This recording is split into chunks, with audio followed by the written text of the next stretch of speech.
नमस्ते।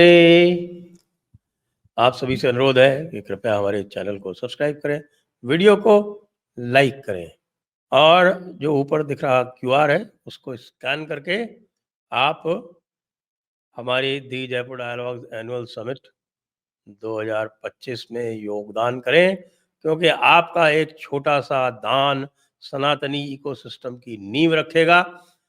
Jaipur dialogue summit को समर्थन दें, शत्रुबोध की क्रांति आरंभ करें।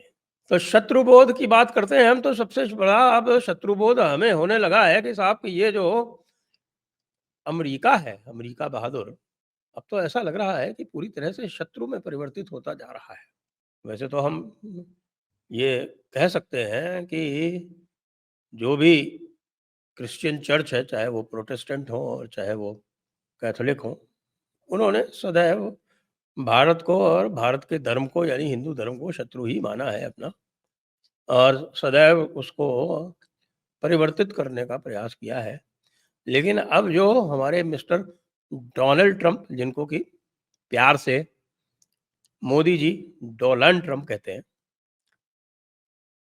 उन्होंने तो अब सारी सीमाएँ पार कर ली हैं, क्योंकि अब उन्होंने 25% अतिरिक्त टैरिफ और लगा दिया है कल।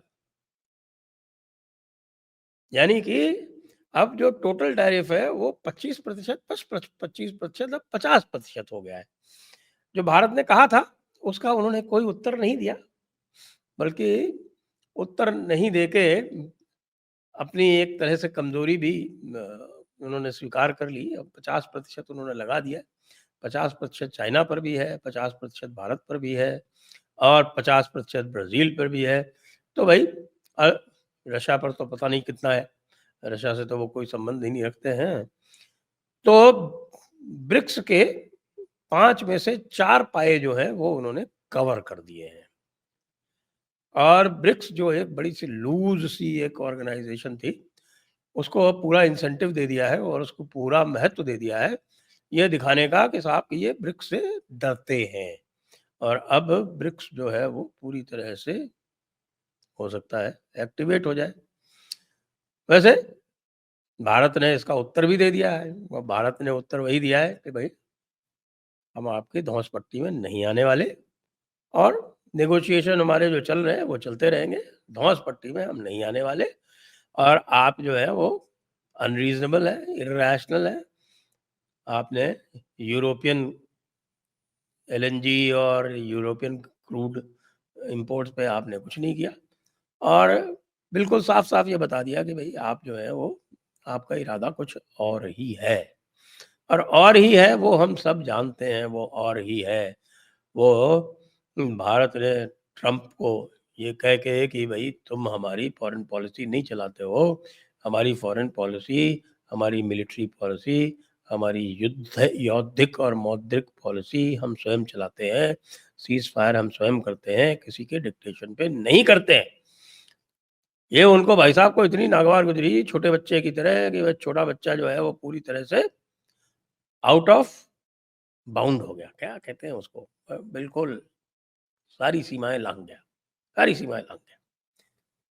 लेकिन साहब मोदी जी तो मोदी जी, अगर वो ये सोचता है कि मोदी जी उसको फ़ोन करेंगे तो वो फ़ोन कॉल ना आज होने वाली है, ना कल होने वाली है, बल्कि उसका उल्टा प्रभाव ये हुआ है कि राहुल गांधी तक कूद पड़े और कहने लगे कि मोदी जी ट्रम्प ब्लैकमेल कर रहा है। उनको अब समझ में आया, हाँ? पहले ट्रम्प की हाँ में हाँ मिला रहे थे, अब उनकी ये समझ में आया, लेकिन समझ में आया कि भाई ये मामला गड़बड़ हो जाएगा, पूरा का पूरा भारत एक तरफ खड़ा हो रहा है, तो राहुल गांधी भी कूद पड़े और बोले कि साहब मोदी जी ये ब्लैकमेल कर रहा है, इसके ब्लैकमेल में मत आइए, हम आपके साथ हैं। क्या बात! क्या बात! तो यदि ट्रंप ने यह अकॉम्प्लिश कर दिया कि राहुल गांधी को भी देश के साथ खड़े होने पर विवश कर दिया, तो भाई थैंक यू ट्रंप, तुमने बहुत अच्छा काम किया। तुमने पूरे देश को एक कर दिया, पूरे देश को, जैसा मैंने कहा था पहले कि पूरे देश को तुमने याद दिला दी कि जब वो अ, ब्रिटेन की सत्ता थी, जब हम गुलाम थे तो कैसे हुआ करते थे और इस समय जो स्पंदन है स्वतंत्रता का, जो हमारे हृदय में स्पंदित हो रहा है, वो कैसा है? सोचिए उस ज़माने की, जब ब्रिटेन ने यहाँ पर कब्ज़ा करके और हमारे पूरे जितना भी निर्यात हुआ करता था, उस निर्यात के ऊपर टैक्स लगा के उस निर्यात को लगभग बंद कर दिया, और जो आयात था ब्रिटेन से, उसको यहाँ पर फ्री कर दिया। बिल्कुल वही व्यवस्था ट्रम्प चाहते हैं और कई स्थानों पर करने में सफल भी हैं। जापान के साथ कर लिया, साउथ कोरिया के साथ कर लिया, और भी कई देशों के साथ कर लिया। उनको यानी कि ईयू तक के साथ कर लिया। मतलब ईयू वाले जो हैं वो 15% टैरिफ पर तैयार हो गए, और स्वयं ईयू में 0%। तो ये जो ट्रम्प बाबू जो हैं वो पूरी दुनिया को कॉलोनी बनाने में चले हुए हैं। भारत ने नहीं माना, चीन भी नहीं मान रहा है। रशिया के तो प्रश्न ही नहीं उठता। रशिया तो स्वयं नेटो के सामने खड़ा हुआ है, और रोज उनकी बमबारी हो रही है, और किसी भी दिन नेटो के ऊपर भी हो जाएगी तो आश्चर्य मत कीजिएगा। फिर भारत ने एक और काम किया, जो आप सभी को पता नहीं जानकारी है या नहीं है। J-30 F-35 वाला तो कैंसिल कर दिया, डील आगे नहीं बढ़ेंगे, ये कहा, डील तो हुई भी नहीं थी, वो तो कैंसिल कर दी। लेकिन वो जो रिकनेसांस एयरक्राफ्ट थे बोइंग के P-8I, वो P-8I 6 एक्स्ट्रा लेने थे पहले। $2.4 बिलियन की उनकी कोट थी। अब अचानक बोइंग ने 50% बढ़ा दी है कि $3.6 बिलियन अब लगेंगे। भारत ने कहा कल, हमें नहीं चाहिए, चाहिए ही नहीं हमें। हमें चाहिए होगा तो हम ब्राज़ील से ले लेंगे ना, ब्राज़ील के पास भी एम्ब्रायर है, वो बनाता है एम्ब्रायर वाले। अब एम्ब्रायर वाले ले लेंगे, और एम्ब्रायर पे हम अपने सिस्टम्स वगैरह लगा के हम काम चला लेंगे, क्योंकि हमें अब अच्छा खासा अनुभव हो गया है। जितने भी हमारे पास P-8I है, उनसे हम काम चला लेंगे। तो ये झटका दिया, और दूसरा उससे भी बड़ा झटका दिया है मोदी जी ने। तो मोदी जी ने आज ही ये अनाउंस कर दिया कि वो एससीओ के समिट में, तो एससीओ का समिट हो रहा है चाइना में, वो एससीओ के समिट में 31 अगस्त को न केवल भाग लेंगे, वो साइडलाइंस पर पुतिन और शी जिनपिंग दोनों के साथ मीटिंग्स भी करेंगे। तो ट्रम्प बाबू, मुझे लगता है कि आप और भी जो असंभव को संभव बनाने की ओर अग्रसर हैं। वो मैं इसलिए भी कह रहा हूँ कि कल यहाँ भारत में जो चाइना का दूतावास है, चीन का दूतावास है, उसके जो ऑफिशियल स्पोक्समैन हैं, देवी हैं कोई, यू जिंग, अ, उन्होंने भारत के समर्थन में ट्वीट कर दिया। भारत के समर्थन में चीन की तरफ से ट्वीट आ गया। भारत के समर्थन में ग्लोबल टाइम्स में लेख आ रहे हैं। भारत के समर्थन में चाइना में एक पूरा आर्टिकल्स की सीरीज चल रही है। क्या कहेंगे? यानी ट्रम्प बाबू जो है, ये भी संभव कर सकते हैं क्या कि भई चाइना और भारत वो एक साथ पार्टनर बन जाएँ?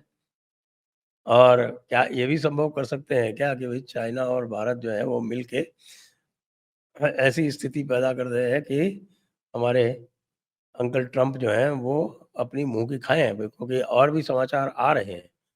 समाचार ये अकेला नहीं है, समाचार और भी आ रहे हैं। समाचार ये भी आ रहा है कि बैंक ऑफ अमेरिका ने ये कहा है कि अगले कुछ वर्षों में हमारे अमेरिका बहादुर से 41 ट्रिलियन डॉलर की कैपिटल फ्लाइट आशंकित है। लोग अपनी कैपिटल्स निकाल रहे हैं। इन्वेस्टर्स अपना पैसा निकाल के दूसरी जगह ले जा रहे हैं। सेंट्रल बैंक्स जो ट्रेजरी बॉन्ड खरीद रखे हैं, उन ट्रेजरी बॉन्ड्स को बेच रहे हैं। बेच रहे हैं या फिर दूसरी करेंसीज़ में उनको चेंज कर रहे हैं। फिर अमेरिका बहादुर के लिए ये कहा जा रहा है कि भई ये ट्रम्प जो है, या तो कोई पुनर्जागरण कर देगा, रेनेसाँ जिसको बोलते हैं, या तो पुनर्जागरण करेगा, या फिर अमेरिका के अमेरिका की डिक्लाइन का अध्याय, अमेरिका के नीचे जाने का अध्याय पूरा लिख के और उसके ऊपर सील लगा के जाएगा। ये बात बिल्कुल पक्की हो चली है। मुझे तो ये जो बाद वाली बात है ना, वो ज़्यादा सही लगती है।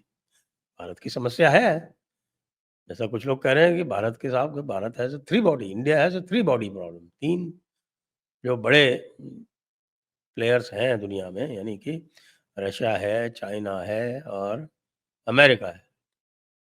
तो चाइना जो है वो एक तरह से बिल्कुल एनिमी की तरह बिहेव करता रहा है। लड़ाइयाँ भी की हैं उसने। 2020 में जो शी जिनपिंग ने कहा, वो कैसे भूल सकते हैं। ये अलग बात है कि हमने उनको वहाँ लड़के पीछे हटा दिया और उनकी समझ में भी आ गया कि भारत को मिलिटरीली हराया नहीं जा सकता। दूसरा अमेरिका है साहब। अमेरिका जो है वो ऊपर-ऊपर कुछ करता रहता है और पीछे-पीछे से हरकतें करता रहता था। अब ट्रंप के ज़माने में वो हरकतें जो हैं वो सामने आ गईं। अब कोई भी दुनिया में ये नहीं कह सकता कि अमेरिका ने जो भी भारत के साथ किया वो सही किया। तो ट्रंप ने एक तरह से भारत को फ़ेवर ही किया है, क्योंकि जो काम वो अंदर-अंदर कर रहे थे, छुप के कर रहे थे, वो उन्होंने सामने आके कर दिया। लेकिन हमारी फास्टेस्ट ग्रोइंग लार्जेस्ट इकोनॉमी है, 6.5% का हमारा ग्रोथ रेट पक्का है। और अमेरिका से अगर एक्सपोर्ट हमारे सारे के सारे भी बंद हो जाएँगे, तो भी 0.2% का हिट आने वाला है। चलो हम 6.5 नहीं, हम 6.3% पे कर लेंगे, कुछ मेहनत करेंगे तो वो भी रिकूप हो जाएगा। फिर इसका इफ़ेक्ट हमारे ऊपर कुछ ज़्यादा नहीं आने वाला है। चाइना को हम एलएसी पे हरा चुके हैं। गवर्नमेंट जो है वो पूरी तरह से राष्ट्रवादी है। हमारे डिफेंस सिस्टम जो है वो 80% से ऊपर स्वदेशी बन चुके हैं और आगे और भी बनेंगे। पूरा विश्व जो है वो भारतीय हथियारों की वाह-वाह कर रहा है, लेने में उत्सुक है। हमारी इंटरनल सिक्योरिटी भी बहुत इम्प्रूव हो गई है। नक्सल्स को समाप्त कर दिया गया है, इंसर्जेंसीज़ को ख़त्म कर दिया गया है। केवल एक वो जो घुसपैठियों की प्रॉब्लम वो भी टैकल हो रही है, लेकिन घुसपैठियों की प्रॉब्लम भी समाप्त हो जाएगी यदि ममता दीदी और इक्के-दुक्के और जो हैं, हमारे चीफ मिनिस्टर्स जो अपने आप को बहुत कुछ समझ रहे हैं और लग रहा है कि साहब इस मौके का फ़ायदा उठा सकते हैं, उनको थोड़ा-सा टैकल कर लेंगे तो सब कुछ ठीक हो जाएगा।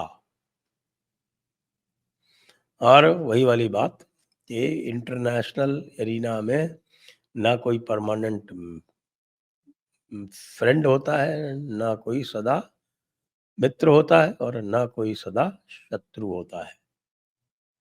इसलिए कल को भारत और चीन एक हो जाए तो आश्चर्य की कोई बात नहीं है। इससे भी अधिक इससे भी अधिक आश्चर्यजनक घटनाएँ अंतर्राष्ट्रीय पटल पर हुई हैं। तो इसलिए भई अमेरिका बहादुर, थैंक यू। आपने भारत को एक कर दिया और आप जो है चीन और भारत को भी पास ला रहे हैं और चीन, भारत और रशिया का जो आरआईसी वाला सिस्टम है, उसको बनाने में अपना पूरा योगदान कर रहे हैं। इसलिए आपको धन्यवाद। जय हिंद, जय भारत, वंदे मातरम।